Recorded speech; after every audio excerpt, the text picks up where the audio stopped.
Hello, welcome back to my English channel. Today I'm going to share with you an English idiom that is, he has a bigger fish to fry. He has a bigger fish to fry.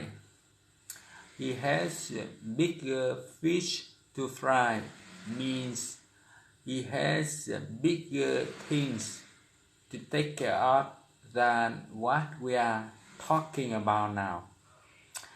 He has bigger fish to fry means he has bigger things to take care of than what we are talking about now.